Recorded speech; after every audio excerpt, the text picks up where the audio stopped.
নমস্কার, কেমন আছো সবাই? আশা করছি সকলে খুব ভালো আছো, সুস্থ আছো আর সাবধানে আছো। তোমাদের আশীর্বাদ ভালোবাসাতে আমিও বেশ ভালো আছি। অঙ্কিতাস ব্লগের আরও একটি নতুন ব্লগে তোমাদের সকলকে জানাই অনেক অনেক স্বাগত। আজকের ভিডিওটি হলো 20 মার্চ বৃহস্পতিবার। সেই দিনটি আমাদের জবা গাছে গাছ ভরে জবা ফুল হয়েছে। সকালবেলাটা মেঘলা মেঘলা ওয়েদার, গায়ে একটু হালকা হালকা ঠান্ডা ঠান্ডাও লাগছিল। তো দেখো সকালবেলাটা কত শান্ত মনোরম পরিবেশ, দেখে একদম মনটা জুড়িয়ে যায়। আর আমাদের বাড়ির পাশেই যেহেতু চাষের জমি, তো সেই দৃশ্যটা আরও বেশি ভালো লাগে। তো চলো, অনেক ফুল ফুটেছে আজকে, তো বৌমনির আজকে বেশ ভালোই পুজো দেওয়া হবে। আর দেখতেই পারলা জামা কাপড় ছিল, তো সেগুলো কাচাকুচি করে আমি স্নান করে নিয়েছি একদম সকাল সকাল। এখন বাজে 7:30। আমরা এখন আমি মা দাদা একটু বেরোবো। তো চলো সবাই রেডি হয়ে আগে বেরিয়ে নিই। হ্যাঁ আমরা যাই, আসি। দাদা মাছ দিচ্ছিলাম। হ্যাঁ এই যে আছে না পয়সা, দেখি কোথায় যাচ্ছ। আজকে আমার দাদা লালে লাল লালে লাল, আমার নামে তৈরি না হবে। একটা বড় কাজ করতে যাচ্ছে। ইনি হলো আমাদের পাড়ারই একটা কাকু। ইনি হচ্ছে রেজিস্ট্রি অফিসে চাকরি করে। তো এনার সোর্সেই আমরা চলে এসেছি কৃষ্ণনগর। আমাদের গন্তব্যস্থল হলো আজকের কৃষ্ণনগর। তো কৃষ্ণনগর হচ্ছে একটা ভীষণভাবে ব্যস্ত জনবহুল একটা শহর। তো এই জায়গাটা আমার মনে হয় অনেকেই চেনো। তো আমরা কৃষ্ণনগর স্টেশন থেকে নেমেই উঠে পড়েছি টোটোতে। এখন আমরা যাব কৃষ্ণনগর রেজিস্ট্রি অফিস। না না, বিয়ে করতে নয়, বিয়ের রেজিস্ট্রি আমার অনেক আগেই হয়ে গেছে। তো রেজিস্ট্রি বিয়ে করিনি, আমি সোশ্যাল ম্যারেজ করেছি, আমার এখনও রেজিস্ট্রি ম্যারেজ হয়নি। যাই হোক, চলে এসেছি আমরা রেজিস্ট্রি অফিসের সামনে। আর এই যে জায়গাটা আমি জুম করে তোমাদেরকে দেখাচ্ছি, এটি হলো রেজিস্ট্রি অফিসের পাশে কৃষ্ণনগর স্টেডিয়াম। তো হয়তো যারা চেনো কৃষ্ণনগর শহরটা, কারোরই অচেনা নয়। তো স্টেডিয়াম হয়তো অনেকেই চেনো। আমি ফার্স্ট টাইম আসলাম এখানে।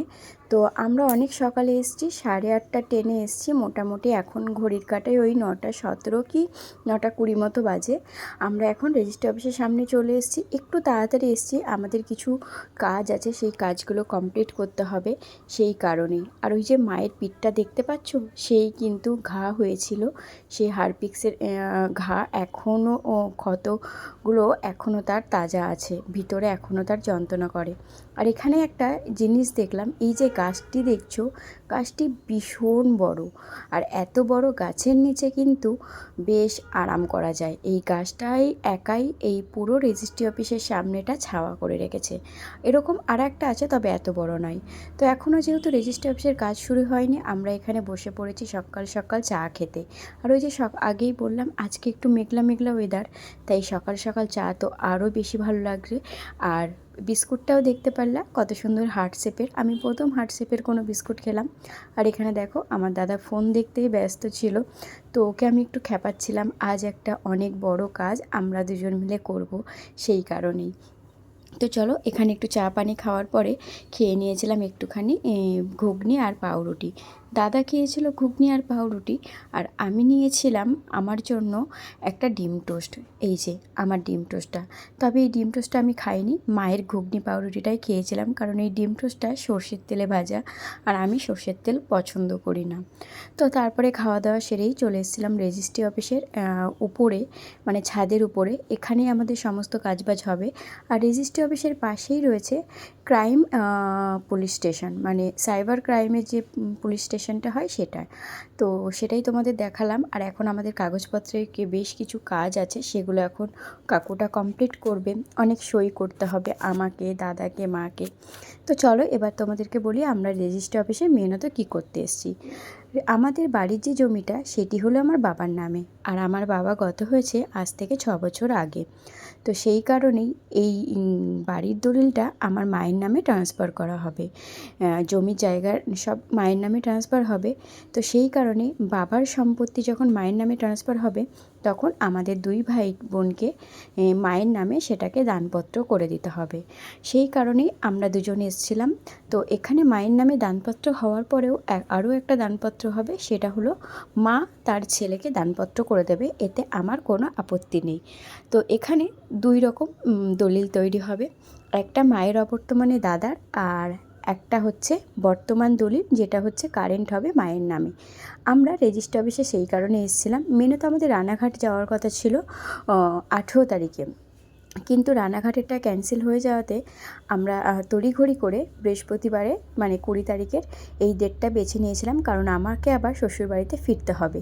তো যেহেতু আমাকে শ্বশুরবাড়িতে ফিরতে হবে, তো আমি রোজ রোজ এই 8টার ট্রেন ধরে আসাটা আমার পক্ষে চাপ হয়ে যাবে। সেই কারণেই বাপের বাড়ি থাকাকালীনই কাকুকে বলেছিলাম তাড়াহুড়ো করে করে দিতে। সেই কারণেই আমাদের তাড়াহুড়ো করে কাজটা করা। আর এটা কিন্তু সত্যিই অনেক বড় একটা কাজ। গীতায় লেখা আছে, দান হলো সবথেকে পুণ্যের কাজ। তো আমাকে এই কাকুটাও খুব বলছিল যে ভালোই করেছিস, বাপের বাড়ির সম্পত্তি নিসনি, এটা হলো অনেক পুণ্যের কাজ করলি। আমি জানি না দান পুণ্যের কাজ কিনা, তবে আমার বাপের বাড়ির সম্পত্তি নেওয়ার কোনো দিনই কোনো ইচ্ছা ছিল না। আমি আগাগোড়াই আমার মাকে বলতাম, আমার যদি কোনো ভ্যান আওড়ার সাথেও বিয়ে হয়, তবু আমি কোনো দিন তোমাদের সম্পত্তি নেব না। আর দেখতেই পাচ্ছ, মায়ের পরে কিন্তু আমারও টিপসই দেওয়া হয়ে গেছে, তারপরেই দিচ্ছিল দাদা। আজ মেনত একটাই কাজ হবে, আজ হবে আমরা দুই ভাই বোন মিলে আমাদের ভাগের টুকু মাকে দানপত্র করব। তো তারপরেই মায়ের নামে আমাদের বাড়ির জমির দলিল তৈরি হয়ে যাবে। তারপরে মা তার ছেলেকে দানপত্র করে দেবে, সেটা আজ হবে না, সেটা আবার কিছুদিন পরে করতে হবে। তো এই কারণেই আজ আমরা কৃষ্ণনগর এসেছিলাম। তো তোমরাই বলো এটা একটা বড় কাজ হলো কি না? অনেক বড় কাজ কিন্তু এটা। এই জমি জায়গা নিয়ে কিন্তু ভাই বোনের মধ্যে এত বিবাদ, কত রক্তের সম্পর্ক, রক্ত গঙ্গা বইয়ে দিয়েছে এই সম্পত্তির জন্য। তাই এই সম্পত্তি নেওয়ার ইচ্ছা আমার বিন্দুমাত্র নেই। তো চলো, অনেকক্ষণ জুতো পরে থাকার পর আমার পাটার অবস্থা দেখো। জুতোর যে ফুটো ফুটো জায়গাগুলো আছে, সেখান থেকে আমার পায়ে দেখো একটা ছোপ পড়ে গেছে, আর ভীষণ ব্যথা করছিল বলে জুতোটা খুলে রেখেছিলাম। আর এখানে দেখলাম আরও একটু উকিলবাবু, তিনিও হচ্ছে উকিল, কিন্তু তার বাবা মারা গেছে, তবে তার কাজ থাকায় সে কিন্তু আজ তার বাবার কাছা গলা নিয়েই চলে এসেছিলো। আর এদিকে দেখো আমাদের উকিলও চলে এসেছিলো। এখানে তার কিছু ফর্মালিটি ছিল যে সে অনেক সই করতে হবে। এখানে দাদার পরে আমিও সই করেছিলাম। তো উকিলবাবু এখন গেছে রেজিস্ট্রি অফিসের ভিতরে সেগুলো জমা দিতে। আর এখানে আমরা নিয়েছি লেবু চা, সাথে চিড়ে ভাজা। সেই কোন সকালে এসেছি, আর সবার ফার্স্ট আমরাই এসেছিলাম এখানে। তারপরে এখন তো প্রচুর ভিড় হয়ে গেছে, তবে এখানকার সত্যি বলতে লেবু চাটা কিন্তু দারুণ ছিল। তো যাই হোক, ওখানে লেবু চা খাওয়ার পর আমাদের কাজবাজ হতে অনেক দেরি হয়েছে। আমরা এসেছি সকাল 9:30টার সময় এখানে, আর এখন ফিরছি। যখন আমরা এখানে এসেছিলাম তখন সব দোকানগুলো ঠিকঠাক খোলেও নি। আর এখন দেখো কতটা ভিড় এখানটায়। তো আমরা এসেছিলাম সকাল 9:30টায়, আর এখন যে ট্রেনটায় আমরা উঠেছি সেটা হলো কৃষ্ণনগর থেকে 4:20 ট্রেনে ছাড়বে। আমাদের কাজ হতে অনেকটাই দেরি হয়েছে। আর কৃষ্ণনগর থেকে আমাদের শিয়ালদার দিকে আসতে এই যে জায়গাটা আমার বেশ ভালো লেগেছে। কত সুন্দর সদ্য ধান পোতা হয়েছে, সবুজে ভরা, কী যে ভালো লাগছিল। আর একটা জিনিস তোমাদের দেখাবো, এদিকে হয় কলা চাষ। এই যে জায়গায় জায়গায় দেখতে পারবে চারিদিকেই কিন্তু কলা বাগান আছে, এদিকে কিন্তু বেশ কলা চাষ হয়। তো যাই হোক, চলো আমরা কিন্তু এখন অনেকটাই চলে এসেছি। আর ওইদিকে কিন্তু কালীনারায়ণপুর ঢোকা অবস্থা। কালীনারায়ণপুর ঢোকার যে জায়গাটা, আমার ওটা বেশ পছন্দ হয়। তো ওই জায়গাটা চলো তোমাদেরকে দেখাই। আর ট্রেনে প্রথমে আমরা উঠলে ফাঁকা ছিল, কিন্তু এখন কিন্তু বেশ ভিড় হয়ে গেছে। এই যে আমার দাদা আর মাকে নিয়ে, মা ভীষণ ক্লান্ত হয়ে গেছে, কারণ কদিন ধরে মায়ের ঠিকঠাক ঘুম হয়নি। আর আজকে অনেক ভোরে ম্যাডাম উঠে রান্নাবান্না করেছে। তো এই জায়গাটা যেমন কলা চাষ হয়, আর তেমন আরও একটা জায়গা, আরও একটা দিক আছে, সেটি হলো আমাদের শান্তিপুরের যে রেল লাইনটা, সেটাও দেখা যায়। এই একমাত্র তোমার হচ্ছে কি বলবো, নামটাই ভুলে গেছি। কালীনারায়ণপুর স্টেশনে যখন শান্তিপুর থেকে আসা হয়, তখন কৃষ্ণনগরের রেল লাইনটা দেখা যায়। আর যখন কৃষ্ণনগর থেকে কালীনারায়ণপুর ঢোকা হয়, তখন শান্তিপুরের লাইনটা দেখা যায়। ছোটোবেলায় ভাবতাম দুটো দুদিকে, কেন একদিকে নেই। এই যে এটি হলো শান্তিপুরের লাইন, কিন্তু এটা দুটো একদম বিচ্ছিন্ন, কিন্তু ছোটোবেলায় এগুলো বুঝতাম না যে দুটো রুট আলাদা। তারপরে যাই হোক, আমরা বাড়ি এসে বাড়িতে গিয়ে ফ্রেশ হয়ে 1 কাপ চা খেয়ে আবারও চলে এসেছি পায়রাডাঙ্গা স্টেশনে। ভীষণ ক্লান্ত লাগছে।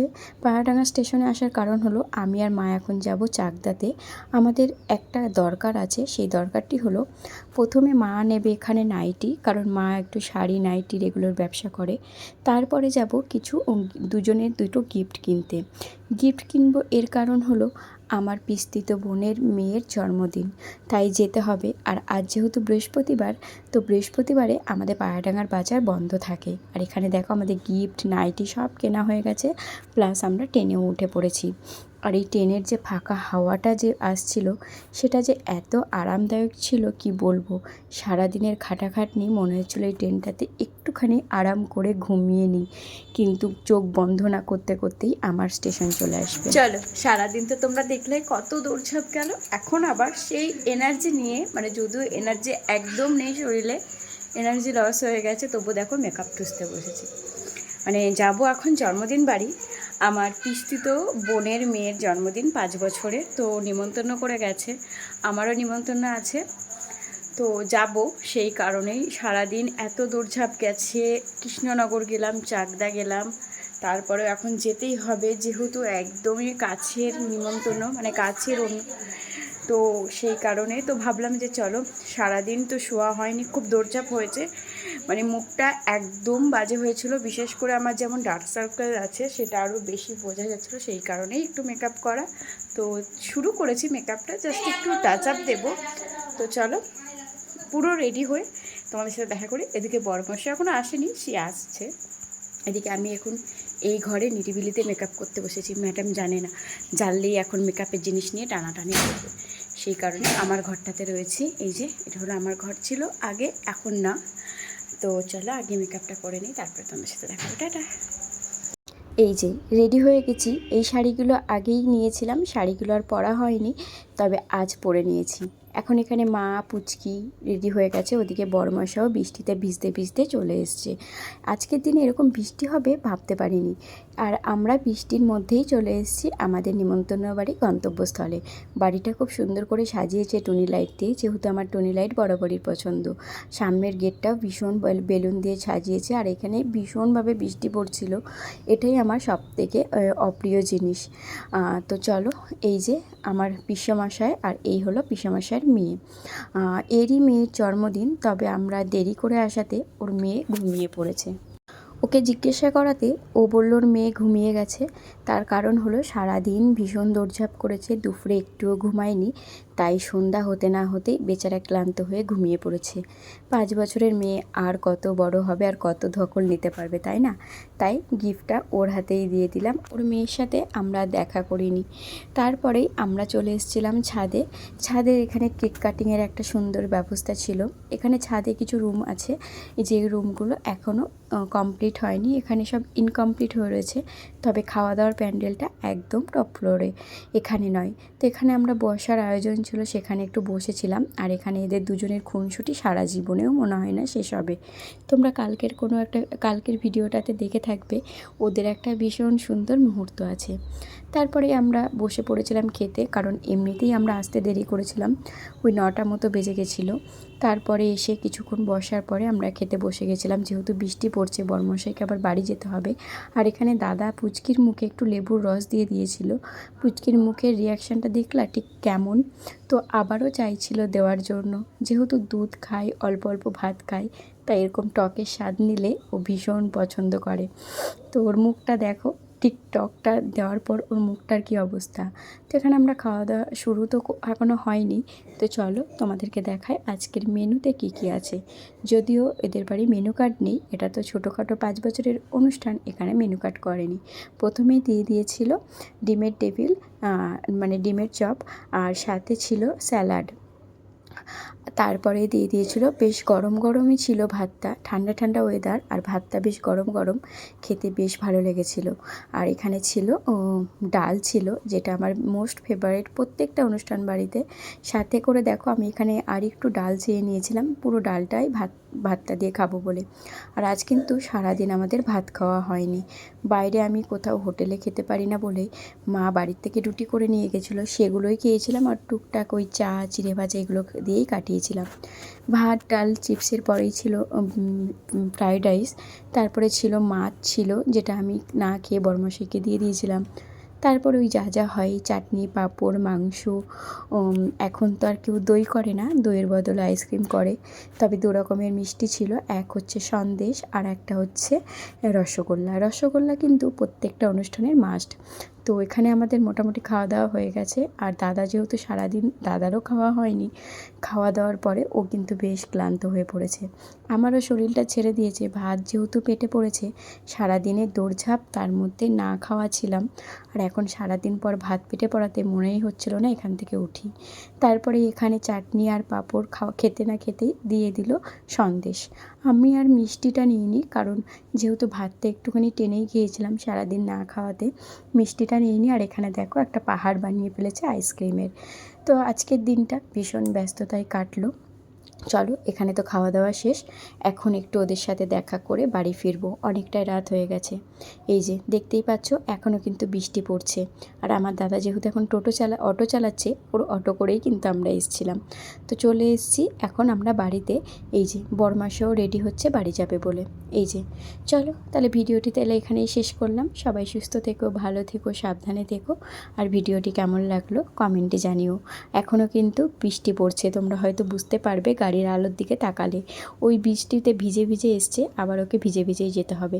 আমাদের বাড়ির থেকে ওকে অনেক বলা হয়েছিল আজকে থাকার জন্য, তো ও থাকেনি। তো চলো, ভিডিওটি কেমন লাগলো কমেন্টে জানিও। আর যদি ভালো লাগে চ্যানেলটি একটু সাবস্ক্রাইব করে নিও।